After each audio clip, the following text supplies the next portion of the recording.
We are getting a new Taylor Swift album in 2025.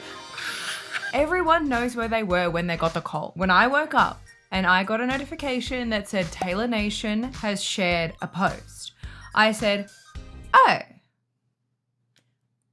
okay, what could this be? I open it and I see a series of 12 loudly orange, gorgeous photos from the Eras tour. And I said, I'm so happy that I understand Taylor Swift Easter eggs. You know what? I'm so happy. I was so confident that I was learning something about TS12 that I made a reel instantly. On the tram, I made a reel.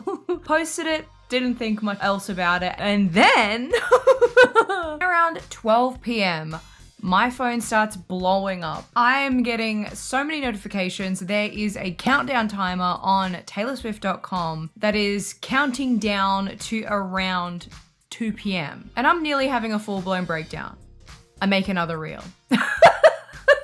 I'm waiting and waiting. During the countdown, community member and friend JJ messages me and says, hey Pastel, I got in early. It's actually just a new summer swimwear line. And I say, it better bloody not be. And then 2 p.m. rolls around and we finally get in.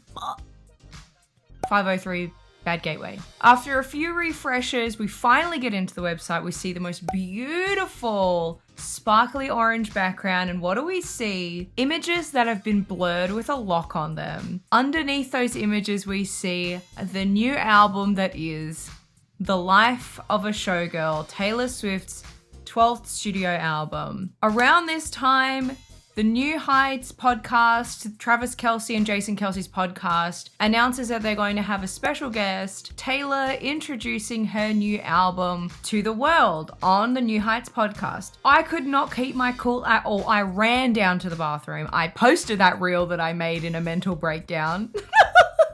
I can't believe it. I can't believe it's happening. It's finally happening. TS12. I didn't know she was going to come now. I couldn't have predicted that, but I am so glad that she's here. I want us to cast our minds back to July 2024. I made a video called, Do We Already Know What TS12 is Going to Sound Like? And I was just playing around with a silly theory, a very commonly spoken about theory that Taylor puts one song on her album that's a nod to the previous album and one that's a nod to the next album. She said in the past that she plans most of her next 2 years. So when an album has already come out, she's already planning the next album. So it's kind of reasonable to maybe theorize that she could have a song on her current album that's a nod to the next era, right? That's where that whole theory comes from. And in that video, I made some speculations about what I thought not only the sound of the next album would be, but the era's aesthetic. The reference to our next album, TS12, currently unnamed, currently being written while on the Eras tour for sure. I think it is going to be Lover 2.0. Lover being an established relationship album. We're talking about ongoing feelings of being in a relationship. I think this one, instead of being anxious and being very clearly not right for her, she's going to now discuss a relationship that is working for her. Dating someone who finally knows that they're dating Taylor Swift. Visually, I think that the era color for this album is going to be orange.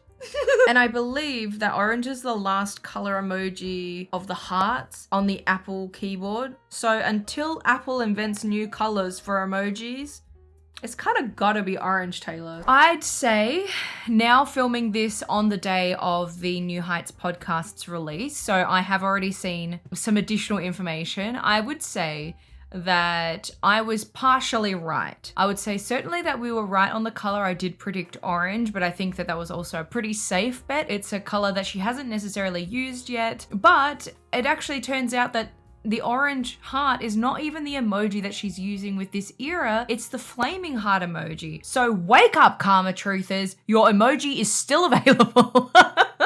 Orange is also the combination of the Chiefs colors, red and yellow. I think at this point, we just have to admit that this is Taylor Swift's world and we're all just living in it. That's definitely the main thing that I would say I got right. Other than, I definitely think that I was right in saying this album is likely going to have a lot about finally feeling secure in a relationship and finally feeling loved in a way that she's always wanted to. She's always sung about feeling loved. So yeah, I anticipate that still being true, but we'll see. I had written this whole script before the New Heights podcast came out. And so I had so many things that I wanted to say, but now that we have new information, there's far less speculating that we need to do and far more just discussing what we found out. And I think that that's such an exciting position to be in because, you know, right now anything could happen. Let's talk about the track list. Oh my God. The current track list that we're seeing, she has confirmed that there's going to be no other songs for this album. She said, I wanted to make this very focused. All the songs on here needed to be on here. I couldn't take any away, couldn't add any more. It's perfect as it is, which I think is very exciting. The track list is as follows: The Fate of Ophelia, Elizabeth Taylor, Opalite, Father Figure, Eldest Daughter, Ruin the Friendship, Actually Romantic, Wish List styled with $signs as the S's, Would, Cancelled, exclamation point, Honey, and the title track Life of a Showgirl with Sabrina Carpenter. I'm really excited about track 5, Eldest Daughter. I'm an eldest daughter, so I'm ready for that one to be all about me, babes. A lot of people will claim songs before an album's release. I'd like to have a capsule for myself of like what I think based on the names will be my favorite. I was wrong about the Tortured Poets department, so not necessarily wrong. I liked the songs, but like I didn't pick my favorite among them. And so I would like to claim The Fate of Ophelia. I love every track 1 with my whole heart. I would say I'm a track 1 girly, so I think safely locking in The Fate of Ophelia as being one of my favorites. I think Eldest Daughter is going to ruin my whole life. And I kind of think Honey, which is a bit crazy because I normally don't pick a like kind of back of the album song to be one of my faves, but who knows? That's just my vibes right now. I think it is so fun, the concept of a showgirl, playing with the concept of a showgirl. She mentioned on the New Heights podcast that this concept is essentially her life outside of the Eras tour. She wrote this while she was on the Eras tour in Europe, essentially, and you know, relating to the album cover, this is essentially what happened when she was not on tour. So the cover photo, this beautiful cover photo, is meant to be like her in the bath after a show. So it's meant to be like, okay, that's her like muscle relaxing time. This is her decompression. This is her taking care of her body in between the shows. And, you know, obviously her being a showgirl is such a fitting kind of, it's not even a metaphor, it's just what she is. And I think that that's really just such a fun concept. I love the idea that not only have we seen Taylor explicitly reference showgirls in Midnights on Bejeweled, and then of course during the Eras tour, the I Can Do It With a Broken Heart set, but I do think it's particularly interesting that we got those nods to showgirls in that time, especially in the Eras tour, her adding in Europe the Tortured Poets department set to the tour, having a set that had a showgirl element to it, and then with the I Can Do It With a Broken Heart music video having orange elements that were not actually on the tour. They were practice props, but that never came to be. And like, maybe I have to wonder at this point, were they Easter eggs that she was going to put on the tour, but then she thought, you know, maybe it's too much, and then how's she going to explain a white and black album why there's orange? Which I think would, yeah, that would be really hard, but I can understand why she would put it in the music video, because then it could be still an Easter egg, but not overtly in a way that impacts the tour. Something to think about. She confirmed on the podcast, and it was something that I had speculated, but the orange door that she walked through on the final show of the Eras tour was meant to be her entering the new era. And at that point, she obviously already knew that she was going to be doing an orange album. So she was able to incorporate that into the show, which I just think that's so brilliant and beautiful. I'm going to be everywhere, but on the topic specifically of Easter eggs, something that Taylor said in the New Heights podcast when she was talking about how she plans Easter eggs, playing with numerology. When she does do Easter eggs, they are all in reference to her own music. What is the art of the Easter egg? The art of the Easter egg is that there's do's and don'ts, right? Like, I'm never going to plant an Easter egg that ties back to my personal life. It's always going to be towards music. If you're a fan, you should be able to work out from her body of work. And if you're just a casual fan, maybe you wouldn't notice it, and that's fine. But I think that is really good that she actually explicitly said that in a way that didn't make fans feel bad, but was very like cut and dry about it, because especially over the last year and a half that we've been clowning for Reputation TV, all of those people that tried to marry up numbers for Reputation TV and having them relate to things in her personal life or having them relate to certain things that just quite frankly never made sense. I think it was really smart of her to say exactly the boundary of what the scope of an Easter egg will look like. I hope that means that we are going to be a little bit more responsible with looking out for Easter eggs now. Going back to the initial post from Taylor Nation where she said, thinking about how she said, see you in the next era, and she posted 12 pictures. The final picture of that set was with Sabrina Carpenter. Now, at the time when it was posted, it felt very pointedly like that was going to be a reference to her being on the album. And as of today, we have confirmed that Sabrina is going to be on the title track, The Life of a Showgirl, which is the final song in the track list. I think that is a fantastic collaboration. It makes sense. It feels like it's been a long time coming. And I feel like especially privileged to have seen Sabrina at the Eras tour to perform and now seen their friendship really flourish. It's been fun to witness that and now see kind of the, what can happen when these people get together kind of vibe. So I'm really looking forward to hearing that collaboration. I had written a whole theory about why it had been teased much further ago than that post, about how when Taylor was bringing out the summer collection of all the kind of like preppy summer outfits, and Sabrina's whole website updated after she announced Man's Best Friend, how the font was really similar, and the font on, Sabrina's website looks like the folklore font and it seems like a sign. But hey, I don't have any of that to talk to you about anymore because it doesn't matter. We know for sure that Sabrina's on the album now, so whatever. Another thing that got teased in the few days that we were waiting for the album cover and the release date was Taylor had shared a Spotify playlist called, well, that's Showbiz for you. And all of the songs on that playlist were Taylor Swift songs that were written in collaboration with Max Martin and Shellback. And so we were that's a dead set clue that this next album was going to be Max Martin and Shellback. And on the podcast, we had it confirmed, and not only on the podcast, on all of her social media, it was confirmed that not only was she a main producer, but so was Max Martin and Shellback. Like, this just feels like a dream come true to me. I love 1989, and they had such a hand in 1989. It's been a long time coming, baby. I did wonder why they were not collaborators with her on 1989 TV. We know that Max Martin said, no, I'm gonna need you to pay me like it's a new album kind of vibe, and she was like, oh, nah, we ain't doing that. But I'm glad that in a sense it didn't squash them having a chance to work together again, because it seems like they are a really good group of people working together. So I'm just so excited. It just means it's going to be pop banger after pop banger. You know what I mean? Speaking on them being her collaborators for this album, I do feel like often there's a bit of a pattern with Taylor's music where she'll bring out a kind of more experimental album, or an album that,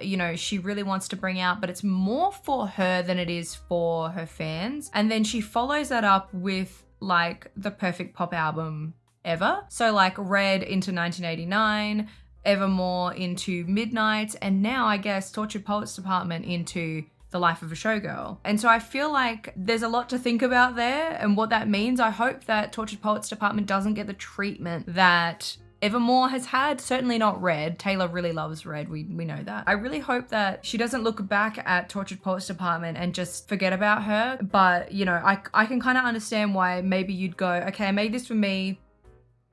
It went well, but maybe it could have gone better. Let's do something crazy.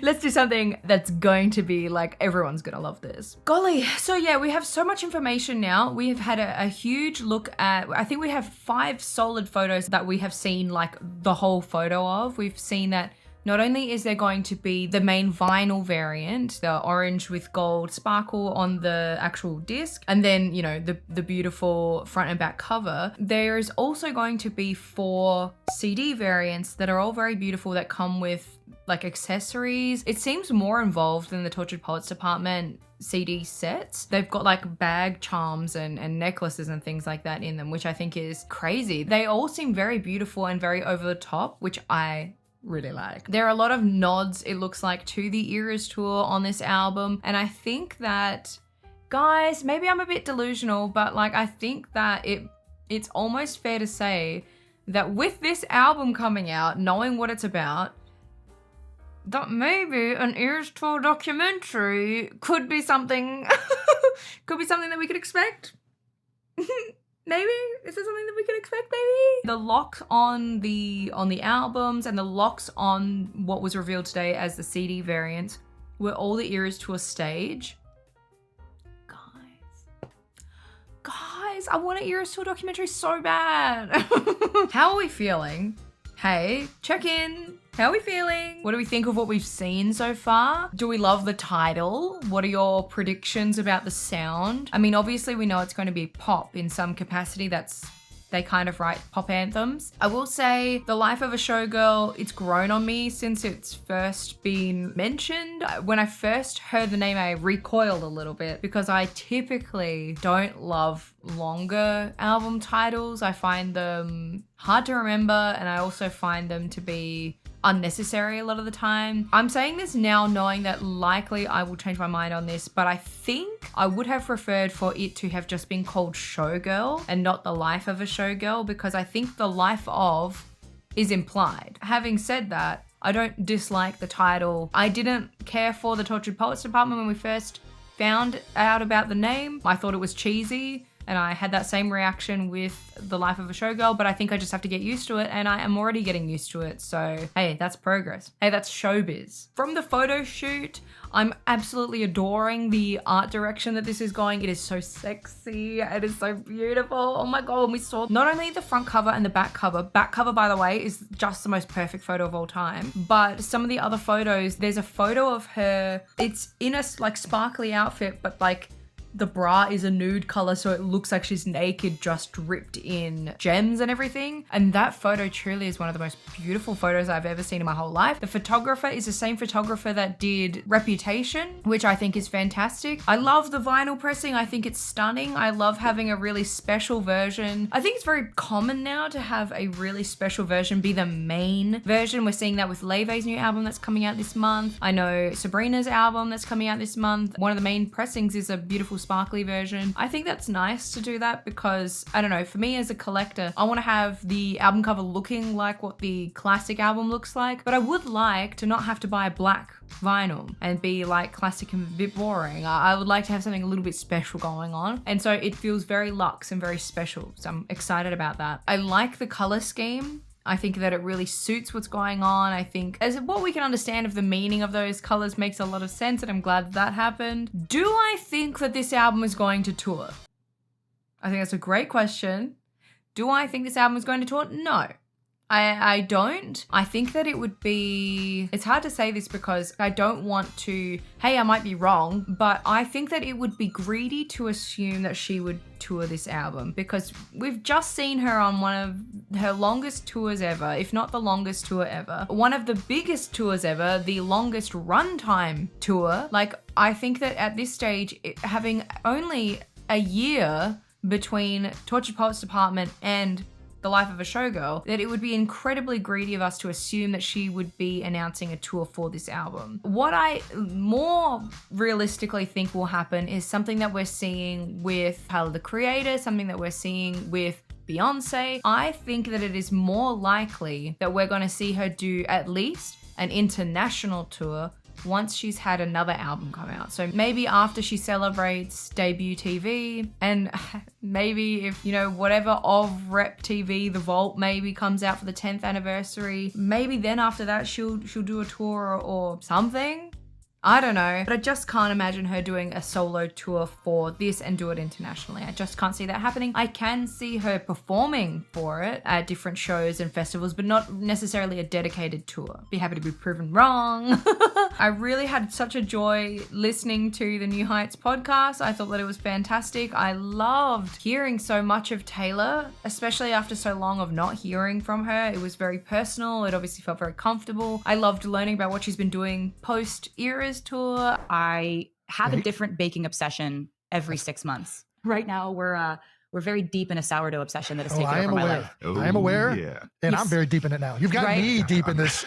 It just felt like catching up with a friend, as, you know, parasocial as that is. But hearing how excited Travis is for this album is really nice. Seeing how completely supported she is by not only her own family, but by all of Travis's family. I think that that's just so nice. We've never really seen her like that with a partner before. So it's really nice to see that in that capacity. Obviously, we don't need to see that. That's, you know, we're not entitled to that part of her life, but I think it's really nice to have gotten a little peek behind the curtain at that.